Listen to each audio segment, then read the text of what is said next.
Hello, everyone, and welcome to our webinar, COVID-19 Government Help for the Self-Employed. My name is Dheeraj, and I'm the moderator of this webinar on behalf of Shubraka Accounting Services. Our speaker today, Nikolai Atanasov, who will talk about the new measures introduced by the UK government to support the self-employed.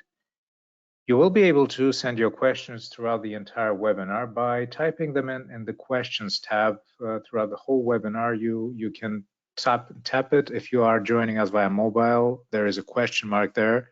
Just tap on the question mark and you will be able to ask your question. Our speaker will take the time to give you an answer at the end of the webinar at a dedicated Q&A session. Okay, let's check the sound now. Could you please write in the chat box which city you are joining us from? Please write in the chat box which city you are joining us from and if you can hear us well. Okay, perfect. Thank you very much. All right, so we are all set and we can start with the presentation now. I am giving the word to Nikolai Atanasov, who will be giving us some more details on the government help now. Nikolai? Thanks, Dheeraj. Hi, guys. Thank you for joining. I think just checking on the statistics for the webinar, there's not that many of us. And the good thing is that hopefully we should be able to answer everyone's questions. Just a little bit of background. We're an accounting practice. We deal with self-employed clients, small limited companies. That's our main area of business. Sometimes we do support clients in applying for benefits. Usually it's our own clients rather than as a one-off service. And the aim of this webinar today is to present what are the new measures that the UK government has introduced in the last couple of weeks to help the self-employed. I would really like for you to ask your own questions at the end or during the presentation. We will answer all the questions at the end. I will try to run through the presentation fairly quickly because I'm sure at the end you still have questions, so it's better to have more time for the questions. We should allow for perhaps half an hour for the actual presentation, and I think we'll take about 15 minutes at the end for questions. Our contact details are on the presentation. At the end of the webinar, we would send a link with the recording, so you have those. If for some reason we couldn't answer your question right now, you can ask those later. And I know some of you at the moment might be in a fairly difficult situation in terms of your finances. Perhaps you're even stuck at home under quarantine, you're not able to basically you're not able to really pay your bills, which is the biggest concern for us. We'll talk at the end a little bit about that as well. We are accountants, you know, we cannot do miracles, but if there's something we can help with, we're there for you. Okay, I'm starting with the presentation. Hopefully you can see my screen. Right, so what we'll cover quickly today is we'll spend most time on the self-employment income support scheme. Basically, you've heard that the government would give you 80% of your profits from self-employment for 3 months. And that's basically a grant. You won't have to return those money. They would be taxable, but at least you know you have the option to get them. We'll go into detail you know, what are the conditions for you to qualify and how much you can expect to receive exactly. We'll give some examples. Apart from that scheme, you can apply for government benefits. This will be, I mean, most of you would have heard of universal credit. Then there's job seeker allowance, income support, housing benefits. Still, there are working tax credits. So we'll cover those as well. And also other things which are available to you, for example, the VAT and the self-assessment tax payments deferral. This could be really handy because in essence, your cash flow would improve significantly if, say, in the next week you have to pay, in the usual scenario, a few £1,000s in VAT. You can keep hold of those for a whole year. And quick mention about the small business grant scheme and the 3-month mortgage payments holiday. And we'll talk a little bit as well about finding a job. If for some reason at the moment you don't have a job at all, are there any options considering the economic environment? Okay.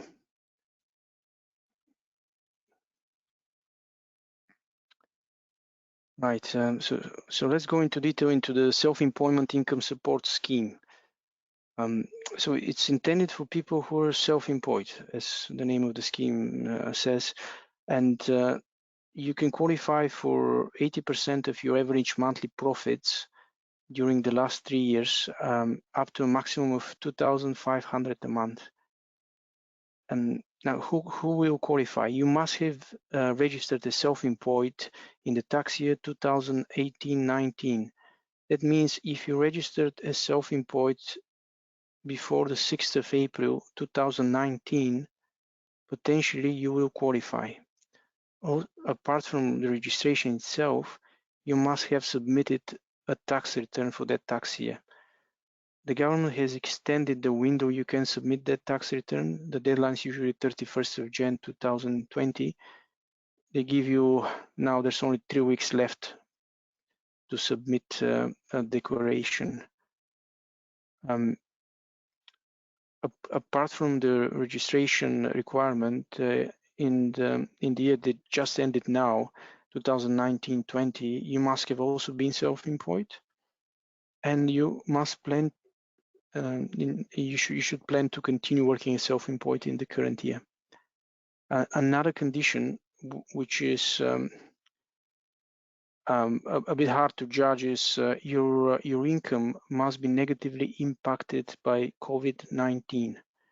Now, for most of you, it will be no question that your incomes would be lower because of the crisis. You're able to do less work, perhaps no work at all. There are certain trades where you can actually see increase in your turnover. Perhaps you're a courier delivering goods for Amazon, or some other business who actually has seen an uptick. Perhaps you're, I don't know, you run a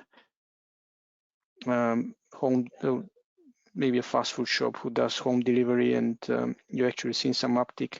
Now, would you qualify for the help? It's a question, how would this would be tested. There's still no detail published on what condition you must meet in order to be negatively impacted. I'll give you an example. If the test is, for example, that your turnover from March to June 2020 is less than your turnover for the same period last year or even the year before, you qualify. This could be one test. It will be very hard to administer if this is the test. What the current accounting community is thinking is probably just going to be a tick in the box in a form you fill to submit, where you say, yes, I have been impacted negatively. There's a very short time for HMRC to administer the scheme, and I think they'll have to take shortcuts. We are ready to speak with each one of you individually, about your circumstances as self-employed person, and as we promised with the actual webinar, we can do for each one of you, we can do a test if you qualify, and for how much before the scheme is open. And then once the scheme is open, again, we can help you apply. And it can be a very simple process. We don't know yet, in which case you might be able to apply on your own. The scheme itself would be only open in June. Just to go back on the conditions again. So another condition is your average profits for 16-17, 17-18, 18-19 must have been below 50,000. And half of your income for 18-19 must have come from self-employment, so half or more. So if for that year, for example, you were both employed and self-employed, and more than half of your income was from employment or perhaps some other income, then you will not qualify.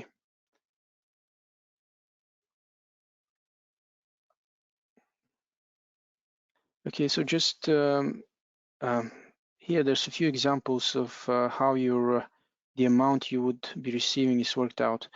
So you take the average for these 3 years we mentioned, 16, 17, 17, 18, 18, 19, add it together, divided by 36 months and multiply by 80%. And this is the amount you get, and it's kept at 2,500 a month. You cannot get more than that. If you weren't registered as self-employed for the whole year, perhaps you registered in September 2018 as self-employed, so you only were registered for maybe 6 months of that year, then what would be relevant, your calculation period would only be for these 6 months. We still don't know, for example, if for these 6 months your profit was, and we're talking about profit here, not turnover, because you could have a fairly high turnover of, say, £2,000 a month, but your profit could be only 1,000 after you take off expenses related to the business. What matters is the profit itself. So say you registered mid-year 2019, and you have 10,000 profit in that period. There's no guidance if you have to split this by 12, even though you registered only mid-year, or by 6 months since your registration. We're hoping it's going to be since the registration, in which case you receive a higher amount. Just a quick example here. I'll go just through the first one, and then you have a chance to look at the second one on your own if you wanted to. So say you've been self-employed since 16, 17 or earlier, and your profits for the last 3 years were 12,000, 18, 22,000. So altogether 42,000 for the 3 years divided by 36 by 80%, you get £933 per calendar month for 3 months.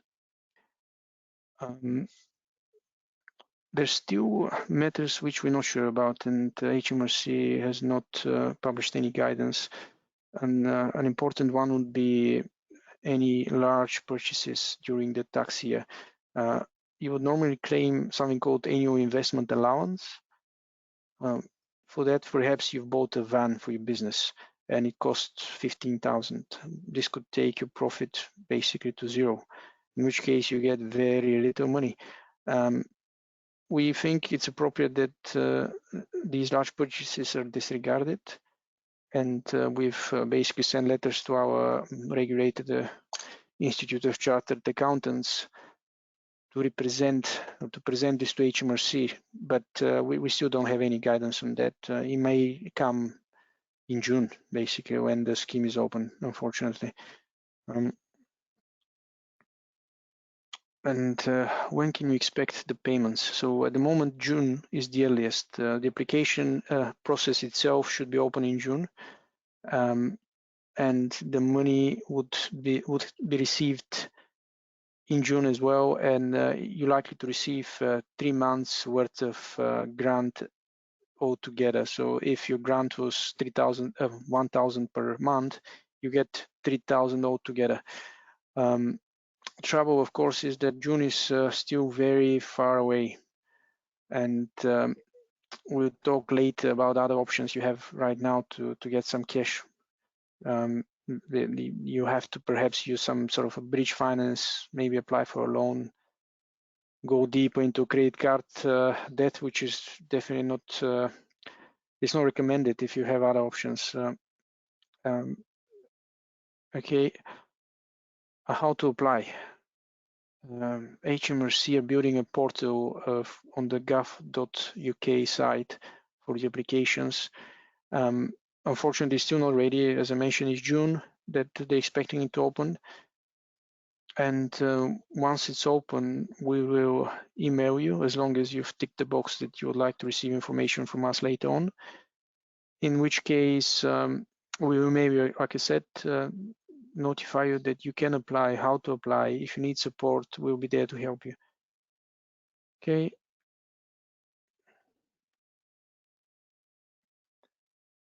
And that was very quickly about the government support scheme for self-employed people. And now we talk about benefits. That's a very large subject on its own. We cover it very quickly, mainly the things that have changed from the usual running of benefits. So probably the most important thing that has changed from a self-employment perspective is from the 6th of April, the minimum income floor is going to be removed temporarily, at least for the period of the COVID-19 pandemic. What this means is if you have been self-employed for more than a year, if you apply for universal credits or any means tested benefit, something called the minimum income floor kicks in. Basically, it doesn't matter that this month you earn £500. If you say normally you would expect it to work 35 or 40 hours, they would account the national minimum wages as your salary multiplied by this number of hours and arrive at a number which will be, say, £1,200, which will more than likely push you outside of any benefit. So basically what they're saying is, sorry, mate, you know, you go and find some work. You know, you're earning enough as self-employed, so go do something else, which is really not ideal. As a self-employed person, you know that sometimes you have a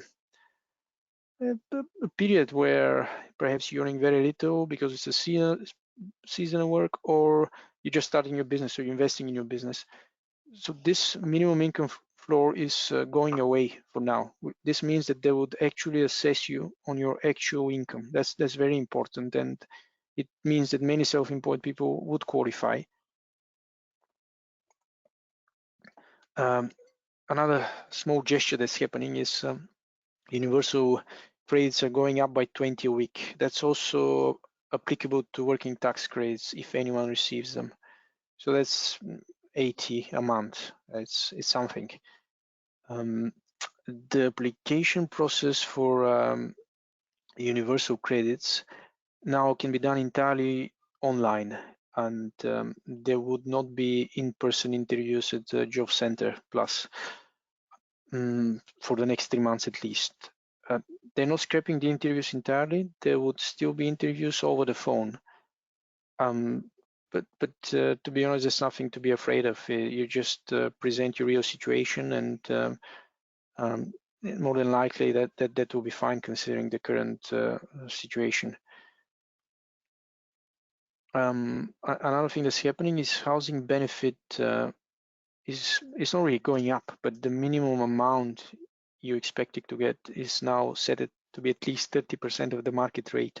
If you live in a borough where rents are very expensive and you've been restricted to basically you're priced out of that borough, now it's getting a bit better. 30% of is not much. That said, most people live in boroughs where rent isn't that expensive, and they would receive 80, sometimes even 100% of their rent. Okay, so what benefits can you get? So if you're a self-employed person, the main benefit you can apply for is universal credit. You can apply for both. So when I say for both, actually you can apply for the new self-employed support scheme where you get 80% of your profits. And you can also apply for universal credit, and you can continue working as self-employed if you're still able to find work.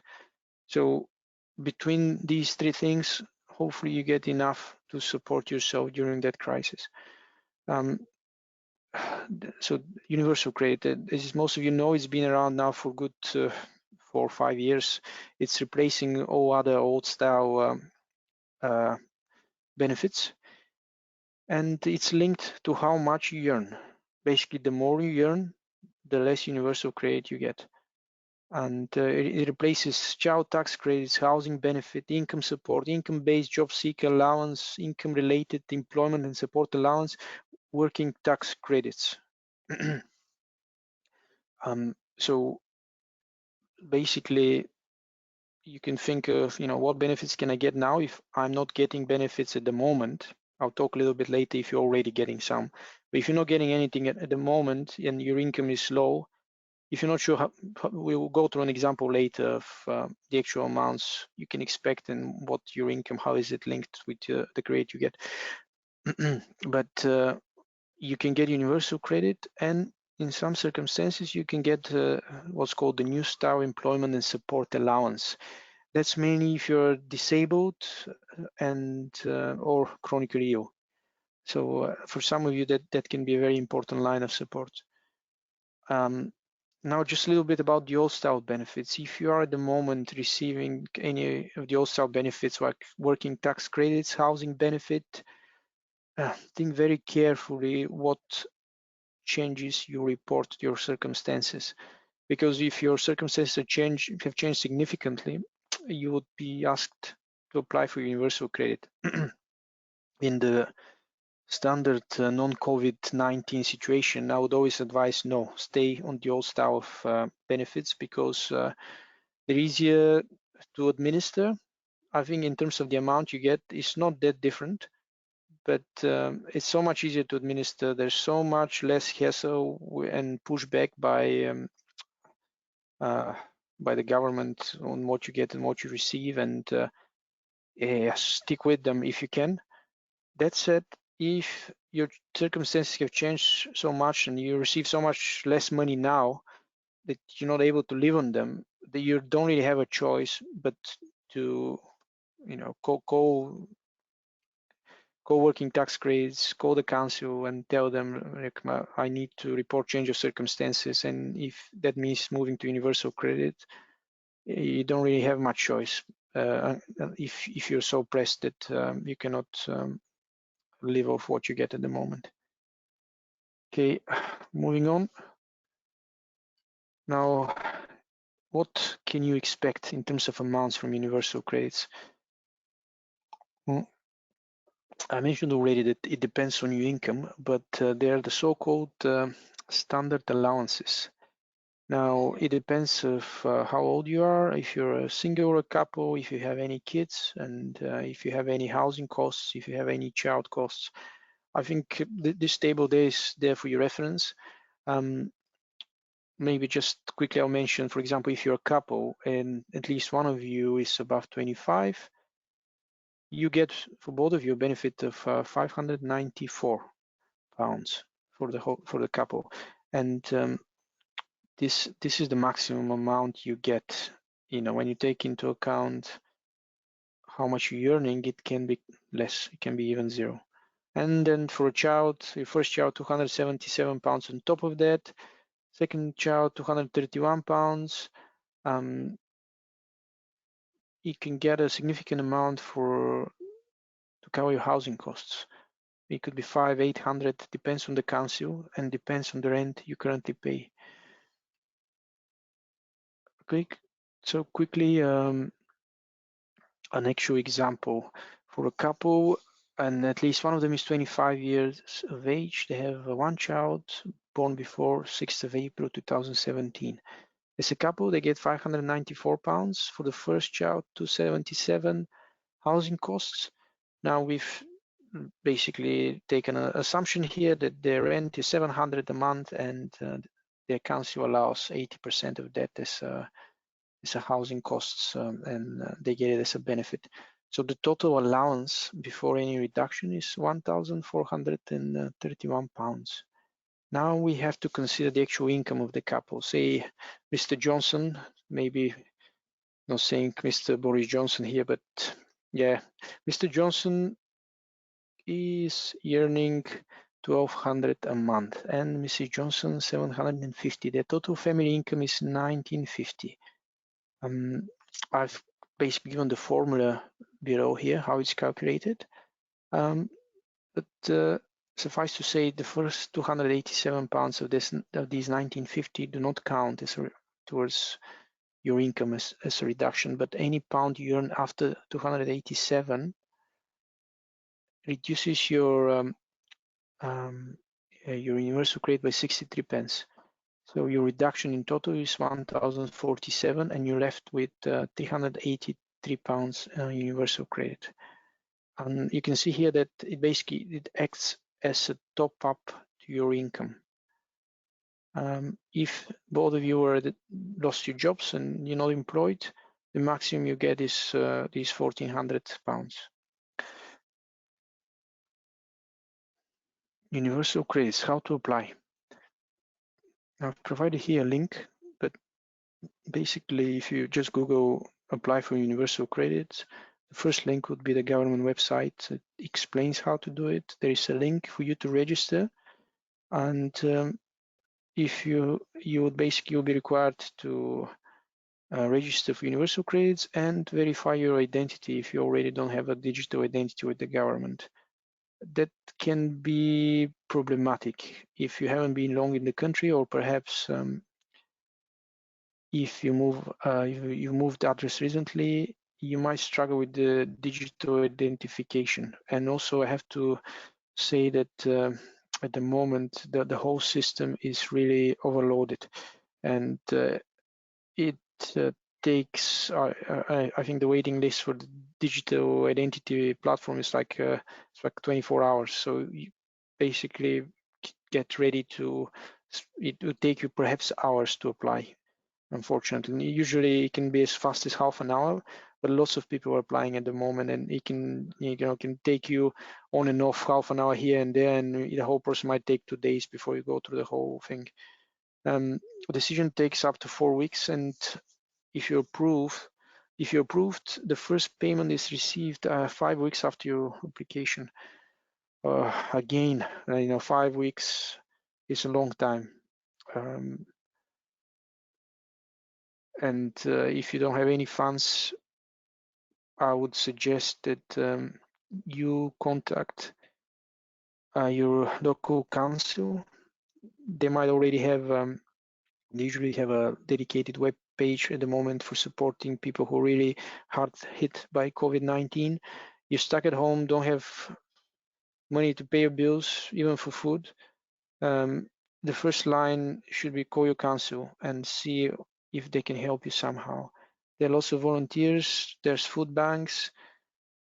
Second thing you could do is call the Citizens Advice Bureau. That's, if you're really hard pressed again. And I think between these two, you probably have a plan how to go forward. It's tough. I think for many people at the moment, it's very tough. We receive emails from people who are really pressed to the wall, stuck at home, and nothing. They can't even go out and look for a job because they've been quarantined, because perhaps a family member has been sick, or yeah, it's really a bit of a nightmare at the moment. Now, if you need help, and as an accountant, we can help you. We're there for you. It's sometimes even to talk with we're there. Okay. Now, VAT and self-assessment tax payment deferral. This so this could be quite handy. And if you haven't paid your VAT yet, or your self-assessment that's coming due on 31st of July, I would advise, don't do it. Just keep those money. If you can afford to keep them on the side, not use them, yeah, do that. Just pay it later. You need that money just in case at the moment, because you don't know how long that lockdown would continue. So for VAT specifically, from if you had any payment coming due between 20th of March 2020 and 30th of June 2020, you can defer it. You can choose to defer it and pay no penalties, no interest until 31st of March 2021. You don't need to call HMRC. It's basically automatic if you don't pay it.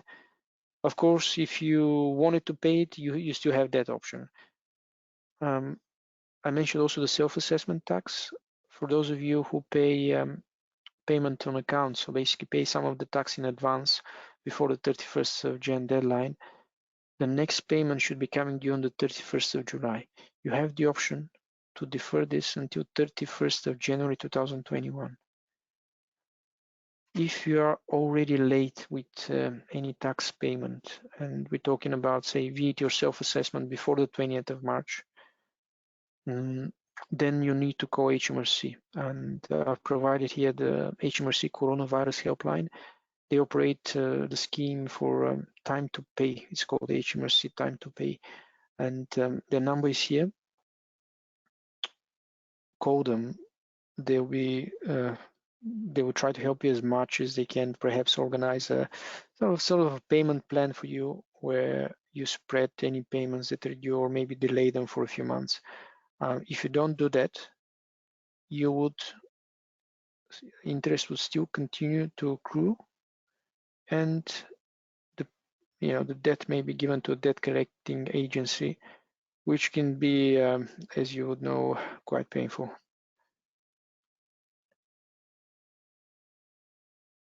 Okay, for those of you who have a mortgage, and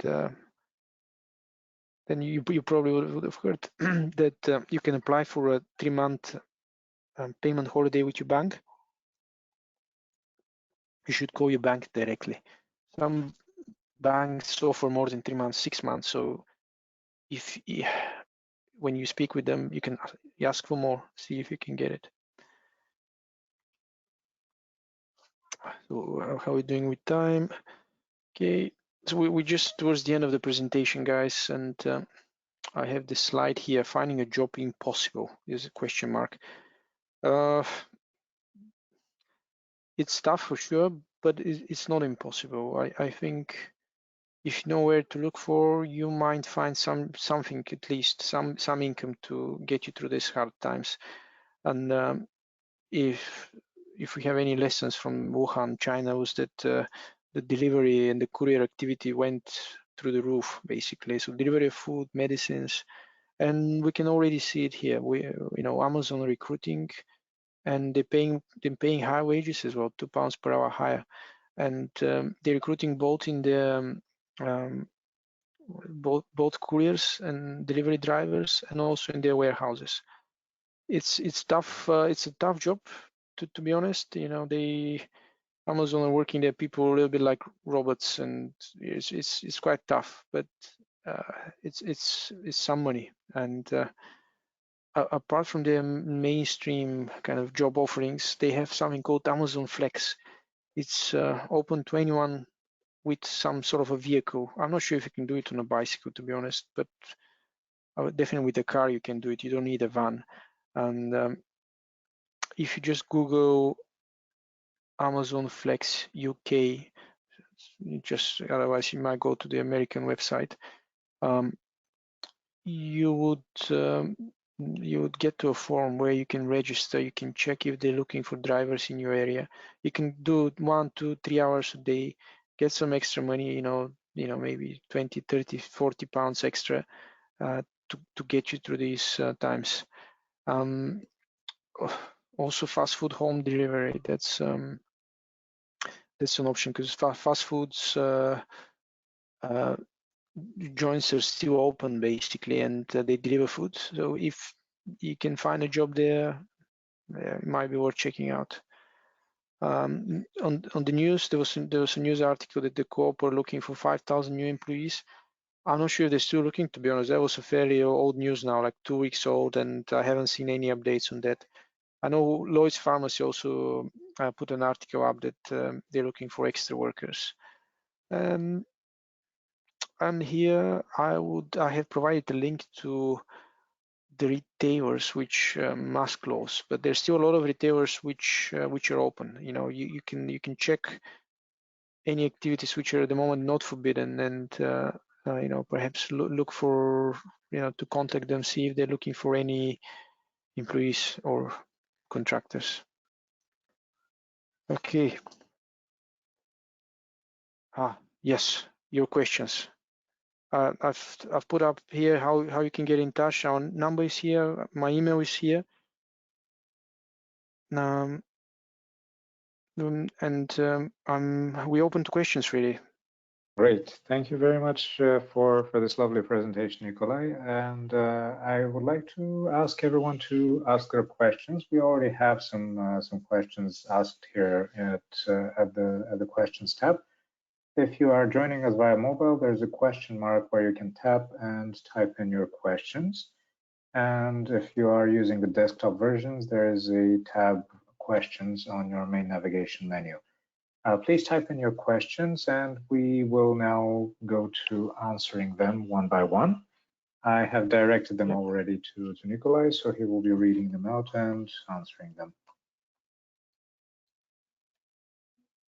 Yeah, I can see a question here from Jan Zahurek. Apologies if I'm not pronouncing this correctly, Jan.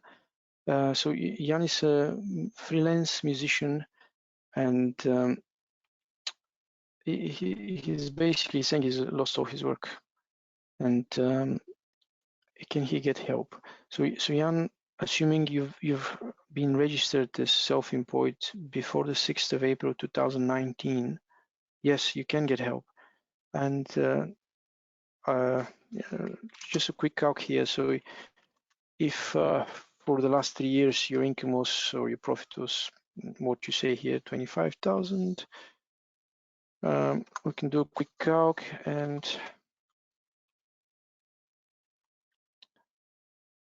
sorry, apologies.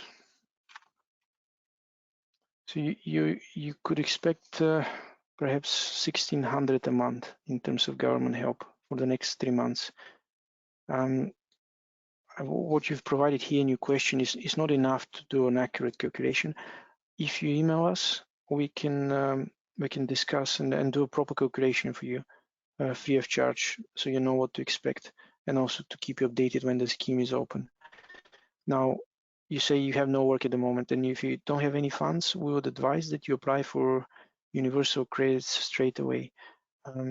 You can get, depending again on your circumstances, maybe 400 or 500, perhaps as much as 1,000. It really depends per month.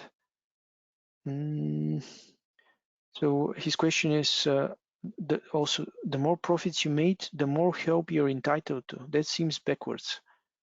Yeah, it's not perfect, Jan. It's basically they're trying to scrap together anything to help people, and that's why the scheme is kept at 50,000. So if your profit was above 50,000 a year, you get nothing, which is a very steep wall there, if you see what I mean. So you get 49, woohoo, 2,500 a month. 50,000, sorry mate, you get nothing. It's not ideal. They might change the scheme when they open it a little bit, if they see it's not really delivering. But at the moment, that's what they've announced. Okay, yes. Oh, Jan is making clear that he's been self-employed for more than 3 years. That's good. Yeah, I think that maybe 1,600 is what you can expect based on your average income that you mentioned here. If you give us, if you email us with your exact details, we can do an exact calculation. Yes, okay, yes. So Jan, you should count profit, not turnover, unfortunately. Next question is from Cinzia. So what about class 2 voluntary payments? Now, Cinzia, they count as part of your self-assessment tax. So if there was any coming due on 31st of July, you can delay it, but you still have to pay it.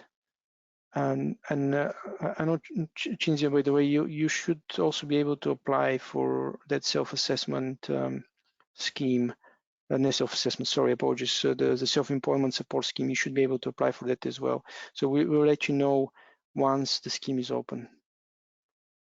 And we have another question from Adrian.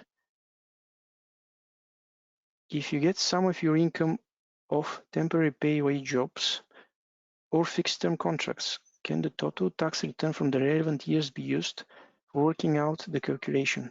For instance, I have had some of my work from short teaching contracts, currently have not got any such work to fall back on. Now, so it very much depends here. if when you're doing that contracting work, were you basically doing it as a freelancer? Were you registered as self-employed? If it was a temporary payaway job, as you mentioned here, then it will be employment income. And if for that year, your total of temporary payaway jobs versus your freelance contract, your payaway jobs were more than half of your income or more than your self-employed income, then you would not qualify for the self-employment support scheme. Again, Adrian, we're happy to speak to you over the phone or on email just to get the details and be definitive in our answer here. Now, if at the moment you don't have much work to fall back on, again, you should consider applying for universal credits. Okay. Well, we don't seem to have too many more questions. I would like to remind again that you can ask all of your questions by tapping on the question mark if you're logging in via mobile, or the questions tab on your main navigation. All of you will get the recording to this webinar in any case. So I see that some of you have joined a little bit later. Still, you can also ask your questions by email as well. You have the email address of Nikolai here and on the screen. If there are any more final questions, please type them in so that we can answer them now. Otherwise, Nikolai will be available for you by email. Indeed. We will wait a little bit for a few more questions. If you want to just wait. Yeah, thank you. Say a few closing words.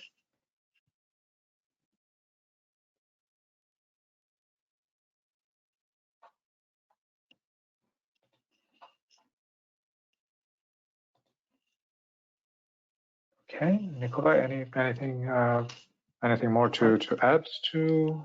I would like to thank everyone that joined, and I hope it was helpful.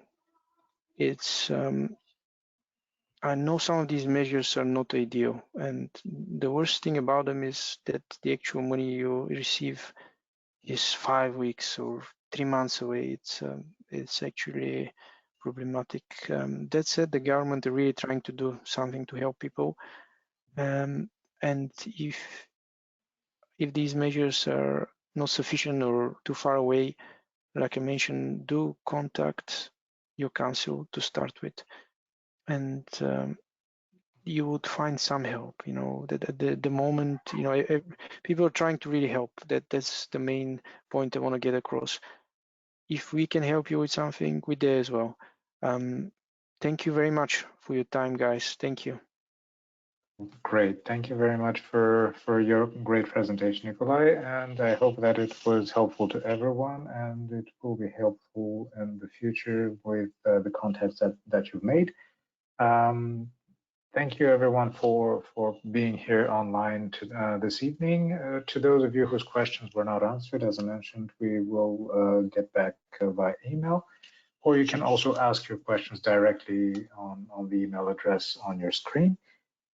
You will receive a link with the recording of the whole webinar after the webinar is done, so that you can rewatch it in case something was not clear, or if in case someone of you was late, so you can take a look at what useful content was there in the presentation, and of course follow up with any questions that you might have, because this is quite an interesting topic, and it is definitely useful in these times that we're experiencing right now.